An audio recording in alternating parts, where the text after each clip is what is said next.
Hello and welcome to a little bit of a cloudy Tuesday. It's actually Tuesday here in Greenwich, Connecticut. This is WGCH. I am Trevor Crow. The show is Trevor and Friends. I was a lucky woman. I got to attend one of our Greenwich Chamber of Commerce events, and there were lots of very interesting people doing very interesting businesses out there. And I happened to speak to this gentleman sitting next to me, Mr. James Green. He is the founder of Green Search Partners. And we got into a really interesting conversation, right, James?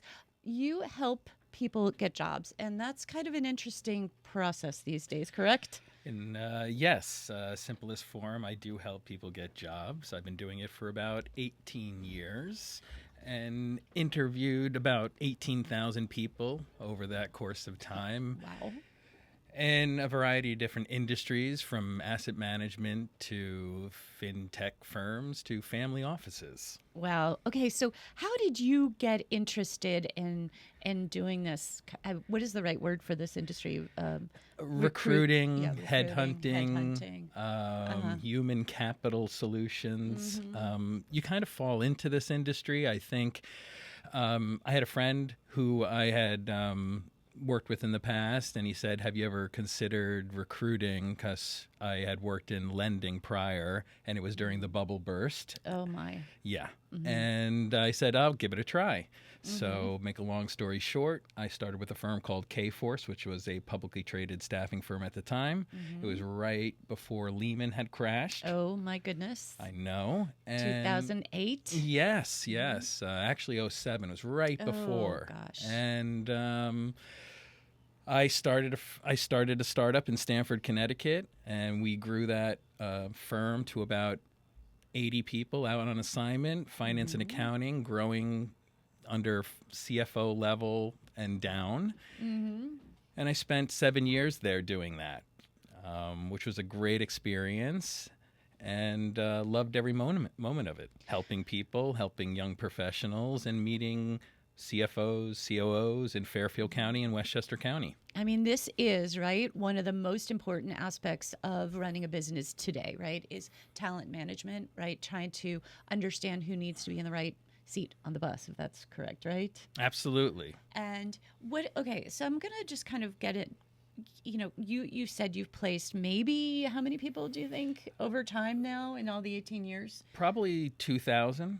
Yeah, 2,000. That's a lot of people. Yes. And what is it? Okay, so let's go through a couple of the industries that you're really focused on right now. It's fintech, hedge funds. What else? Family offices. So, give me an idea what people are looking for. What are these businesses looking for? What sort of education? What sort of skill sets, et cetera? STEM degrees is really STEM popular, degrees, okay. right? So economics, finance, mathematics, accounting degrees are really popular right now. Those are the most widely targeted degrees right now. And now, how is AI impacting this recruiting process and what you're seeing from the skill sets as well? Do young people need to be going to school to learn how to use AI tools along with those degrees? Absolutely. 100%. You have to learn to interface with AI. Prompting is one of the skill sets I feel like you have to be ahead of the curve.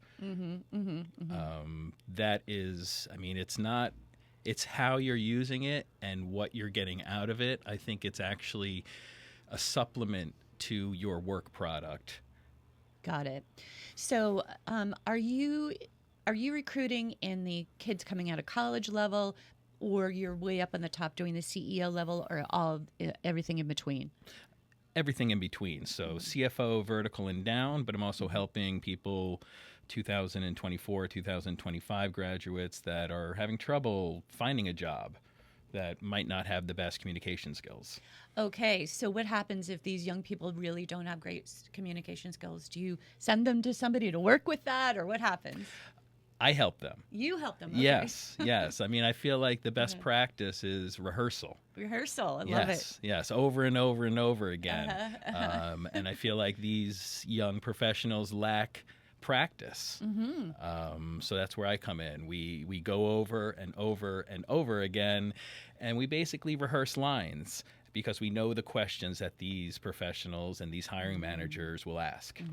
So this is a really good thing to think about if you're a young person, you're about to graduate this year, you've got a few months to start preparing to look to get yourself a job. You may need some interpersonal skills, that eye-to-eye contact. You may need to contact James here, because these are important aspects. And I think this is probably, we're now hitting the first generation that got smartphones, right? And they spent so much time scrolling, not really talking to one another. Maybe this is like sort of a deficit that you're coming across now more than ever. Absolutely. I mean, we've relied on this digital age where we're texting instead of picking up the phone and having these real conversations. We've lost the art of communication. So I'm guilty of it as well. We all are. So we need to get back to the roots of actually having a conversation with our peers and articulating with others. And that's what I'm seeing with young professionals coming out of school, is that they have the skill set, but they cannot articulate. They have a hard time articulating what they have to Absolutely. say. And also remember, there was a lot of young people who were they were remote. They didn't, even my son just got a new job, and he's now having to go to an office 5 days a week. This is new for them. You know, COVID really impacted those young people in college, et cetera. I mean, it's been a rocky road, I think, for that generation. Yes, it has. Yes, it has. So I try to give these individuals the tools to be confident in themselves while they're articulating their skill set and highlighting their feathers in their cap, and making the hiring manager feel confident in hiring these people. I love it. Okay, so anybody tuning in right now, I'm Trevor Crow. The show is Trevor and Friends. I'm sitting here speaking with James Green, founder of Green Search Partners. He helps the whole gamut, from CEOs to young people out just looking for their first jobs, help place them. And it's really human capital, right? It's talent management. And there's something you mentioned to me as we were discussing this show. You're sort of talking about the quiet power of suburban asset managers. So talk to me about that. Well, within about a 10-mile radius of Greenwich, we have $500 billion under management, 0.72 AQR. All of these Bridgewater Capital, we have all of these huge hedge funds and family offices, and we see this exodus of New York City, and they're moving out. They're moving out into the burbs, into Westchester, into Connecticut, for a better work-life balance, for a little bit more compensation, surprisingly, for better school systems. And Q4, we're seeing a hiring surge because, for the last 9 months, we've seen a stall because of policy, because hiring managers didn't know what administration was going to be doing. Right. So we're seeing right now, that hiring managers realize that they really need to see bodies in seats. Very interesting. Okay. So just kind of anybody, again, if you're just listening in right now, I'm with James Green, founder of Green Search Partners. And you've said something really interesting. There's about $500 billion of dollars under management within a 35-mile radius of right here in Greenwich. And these family offices, hedge funds, et cetera, are moving out here for the funds themselves, not the people. The funds will bring the people because the work is here, right? But so that's a big shift, right? Well, yes, it's always been a mecca of asset management in Greenwich, right? I mean, the nicer homes, the backyards, the picket fences. Great lifestyle. But it's always been the Gold Coast of Connecticut. So we're seeing that more and more as these asset managers grow. They add to headcount, and it attracts talent. Some of these firms will have shuttles, right, from New York City, from Midtown, to go right to their office. So you skip Metro North. Wow, I did not know that. That's kind of cool. Yeah. Well, again, I'm just I'm such a proponent and a cheerleader for the state of Connecticut. So when I hear things like this, it's like, yeah, go Connecticut. We can bring it. We do well with dollars under management, and we bring young people who are doing well out to our towns who can invest and bring more resources. So that's really good news. I love hearing that. I love it. So and let's move on to what do hedge funds actually really hire for? Well, first of all, they hire confident individuals, right? But typically speaking, they're great GPAs, right? Name brand schools, and collegiate athletes. Oh, is big. Really? Yes, people Okay. that are really good with time management skills. Interesting. Right. So Yeah. one of the indicators for most of these hedge funds and HR teams are people that are able to balance their time and academics accordingly. So if you're in and if you're in an academic or a swim team or a volleyball team or a soccer team and you're able to have a certain GPA, that's great. Wow. Wow. And certainly it's true. If you've managed to get yourself to a great school and you keep your grades up plus you're playing, a tough sport, that's a lot of hours and you do really have to keep it together. So that's kind of interesting. 100%. And so these hedge funds now, is this true also of private equity? Mm-hmm. They're doing their similar hiring profile, I imagine. Same potato, absolutely. Potato. Yes. I love it. And again, I really hope that anybody young out there listening is feeling a little more hopeful, because I know there's been some, really, concerned young people who have not gotten jobs yet. They're still looking. And you're saying now there's a bump here because it stalled out when the administration started. And now Q4, you're seeing a bit of a turnaround. Is that right? Yes. Maybe up 10, 20%? I would say 15%. Let's Okay. cut the difference. That's good. That's good. Yes. The first 9 months have been horrific and absolute. I mean, a stall where hiring was just paused, and I think there was just uncertainty in what's happening. What's going to happen? We've got Exactly. tariffs. We've got all sorts of stuff.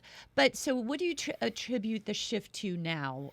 That people feel kind of like at least we know what we've got now. Chaos has settled down. What do you think? I don't think the chaos will ever settle, right? I think it's true. the Feds lowering the rate, and I think there's going to be some deregulation in policy, and I think the stalling for the first 2-3 quarters. The work is still there.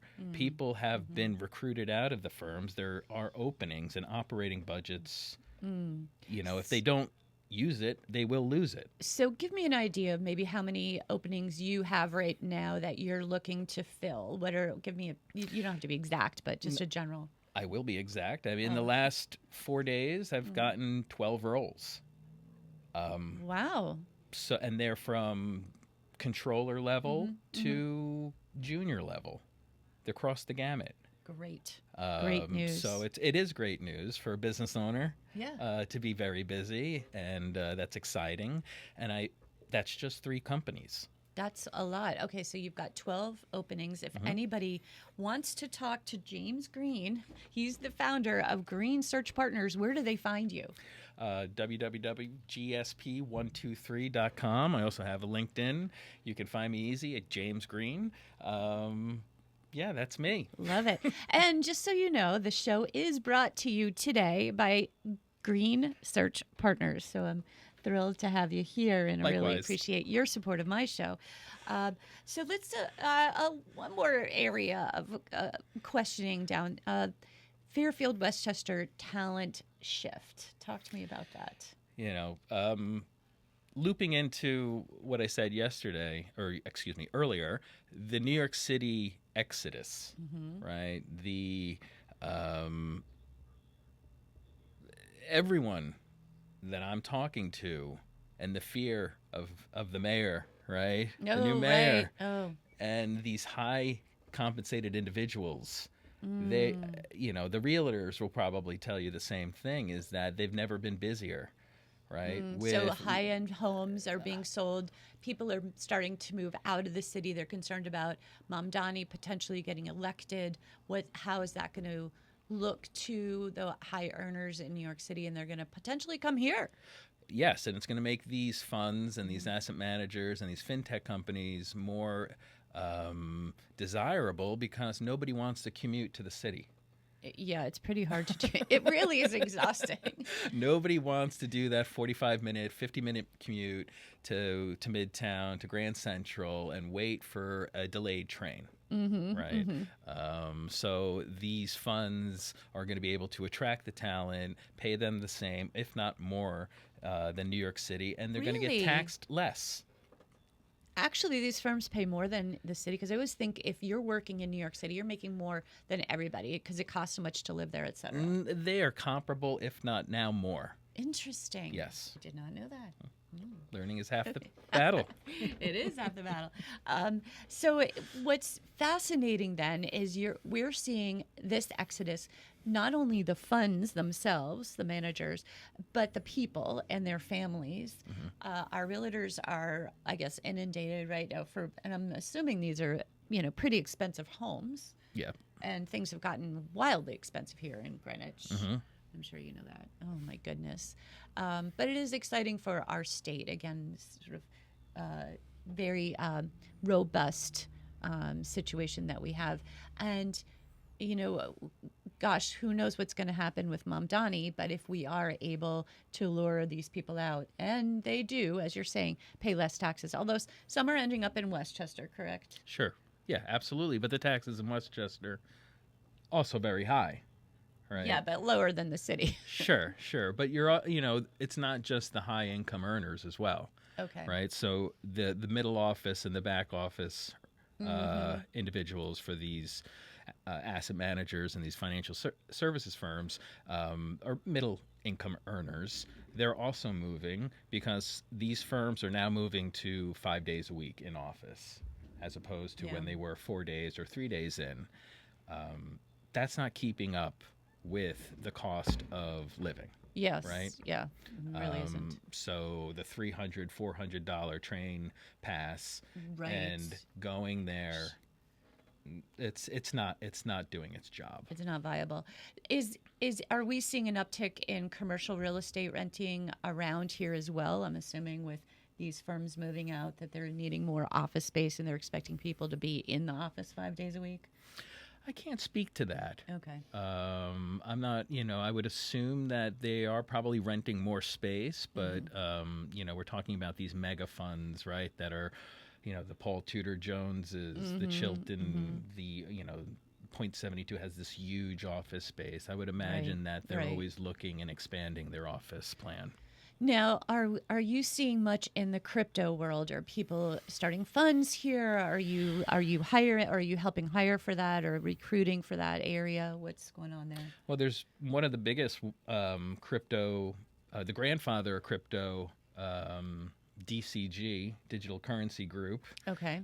Barry Tilbert.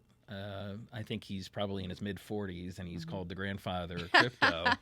Mid-40s.